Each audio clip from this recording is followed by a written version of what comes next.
À quoi ça sert d'être gentil? Vous vous êtes sûrement déjà posé la question un jour. Eh bien, selon une étude américaine parue cet été, la gentillesse serait facteur de sociabilité et surtout permettrait de réduire le stress. Et oui, et d'augmenter le bien-être par conséquent. Bonjour Catherine Grangeard. Oui, bonjour Jérôme. Alors, en tant que psychanalyste, psychologue et autrice, comment expliquer le bien-être que procure la gentillesse, Catherine? Plus on est gentil, moins on a de tension. Donc on va beaucoup mieux. Procurer du plaisir, c'est quelque chose qui est très antidépresseur.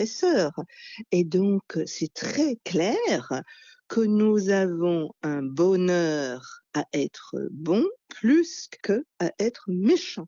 La gentillesse, c'est quelque chose qui peut mettre de bonne humeur et donc c'est meilleur pour la santé, c'est prouvé, vous savez, c'est vraiment prouvé. Alors, déclencher de la confiance, vous voyez, la confiance, du lien avec l'autre, aller vers quelque chose qui est plus noble, plus positif, plus élevé moralement, c'est quelque chose qui donne une image de soi extrêmement bonne. Et tout ceci, ça participe à la santé en général. Et plus vous allez bien, et plus vous êtes détendu, et plus, vous voyez, c'est le cercle vertueux. Mais juste pour que l'on comprenne bien, Catherine, c'est quoi concrètement être gentil aujourd'hui? On fait souvent comparatif avec la bienveillance. Et effectivement, être gentil, c'est un rapport à l'autre bienveillant, un rapport positif. La gentillesse, c'est se soucier de l'autre, c'est aider, avoir le sens de l'autre. Vous voyez, c'est une personne qui ne pense pas à elle en termes fermés, mais d'ouverture. Et cette ouverture procure beaucoup de bienfaits à soi-même, à la société et globalement autour de soi. Être gentil est quelque chose qui devrait être hyper valorisé. Et vous voyez, cette journée mondiale de la gentillesse répond à probablement un besoin humain très ancré de vivre en paix avec les uns et les autres. D'ailleurs, au démarrage et dans les pays anglo-saxons, c'est le 13 novembre. Et le 13 novembre, il y a eu les attentats à Paris. Et donc, la date a été changée pour ne pas tomber ce jour-là parce que ça aurait pu être très ironique et très désagréable. Donc, nous avons un besoin de paix, nous avons un besoin de relations positives aux uns aux autres et à soi-même, bien sûr. Être gentil avec soi-même, vous savez, quand on se regarde dans le miroir et qu'on ne se dit pas que des choses absolument atroces. Voilà, tout ceci est très important. Nous avons besoin de plus d'éros que de Thanatos. On va revenir sur cette journée, hein, du coup, qui était effectivement initialement le 13 novembre, qui est maintenant le 3 novembre. Vous l'avez expliqué par rapport aux attentats on a vécu en France, les attentats de 2015, la date a été changée.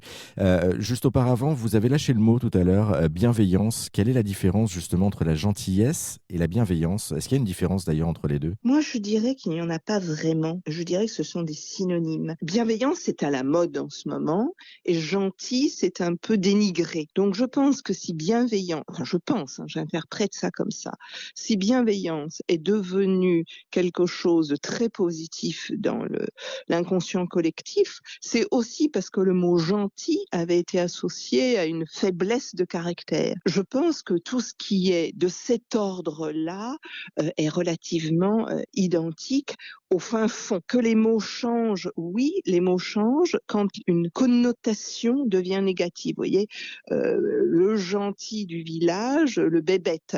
Et bien du coup, le bienveillant, lui, en revanche, c'est plutôt quelqu'un à qui on va décerner une médaille.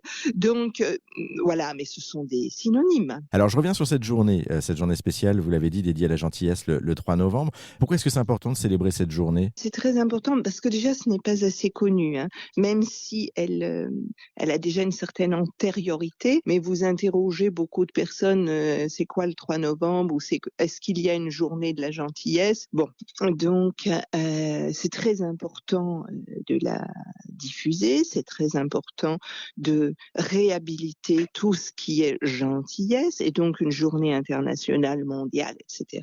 Ça y participe. Et puis, ça fait réfléchir, ça nous fait tous réfléchir sur où on en est dans ce rapport à la gentillesse avec soi-même et avec les autres. Est-ce qu'on a des progrès à faire? Est-ce qu'on en sourit un peu et pourquoi donc? Etc. Donc, je présume que la journée de la gentillesse a un bel avenir devant elle parce qu'au fond, on aime la douceur. On aime tous qu'on soit gentil avec nous. Mais pour être gentil avec nous, faut aussi donner de la gentillesse aux autres et ça fera boule de neige. Comment est-ce qu'on peut faire justement pour être gentil? Est-ce qu'on peut apprendre à être gentil si on l'est pas foncièrement dès le départ? Oh, mais on a tous beaucoup de gentillesse quand on est tout petit et il faut la cultiver, la gentillesse.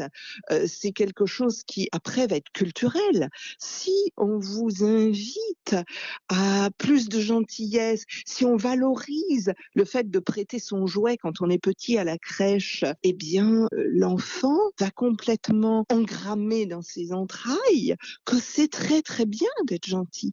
Si en revanche, ah bon, tu as marché sur les pieds, eh ben, bats-toi, on développe autre chose. La qualité de la gentillesse n'est pas à opposer au fait de se faire respecter. On doit tout à fait montrer qu'avec gentillesse, on obtient ce qu'on veut. Avec le sourire, on a une arme extrêmement puissante. La gentillesse n'est pas quelque chose de niais. Nous avons besoin d'associer la gentillesse à cette noblesse de l'âme et valoriser depuis le plus petit âge tout acte généreux, tout acte gentil, gratuit. On a tous en nous, ça je veux insister, une ambivalence. D'un côté, on a de la gentillesse et de l'autre côté, on a une partie plus méchante, plus agressive, etc.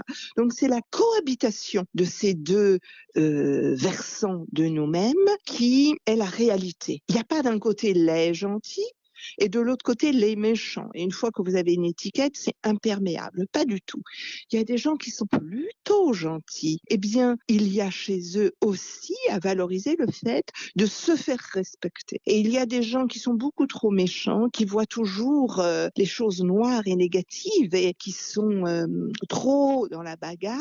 On peut les amener à assouplir tout ça, puisqu'au fond, notre chemin de vie, c'est de pouvoir être fier de soi, c'est de pouvoir se dire la personne que je suis, elle est bien. Ce n'est pas simplement d'écraser les autres. Donc du coup, vous voyez, on ne va pas condamner des personnes qui seraient pas très très gentilles, mais on va exceptionnellement les aider à un moment à faire stop, à dire peut-être que c'est mieux autrement, comment tu t'y prendrais. Y compris, vous voyez, dans le métro, moi il m'arrive de demander une place à quelqu'un qui visiblement fait exprès d'être avec ses écouteurs en regardant son portable et jamais on ne me la refuse, jamais, parce que il y a quelque chose de gentil dans l'être humain. En tout cas, on va essayer justement pendant cette journée, merci beaucoup Catherine Grangeard, pendant cette journée du 3 novembre, de diffuser un peu de gentillesse autour de nous et ça fera pas de mal justement d'avoir un peu de gentillesse et de bienveillance, en tout cas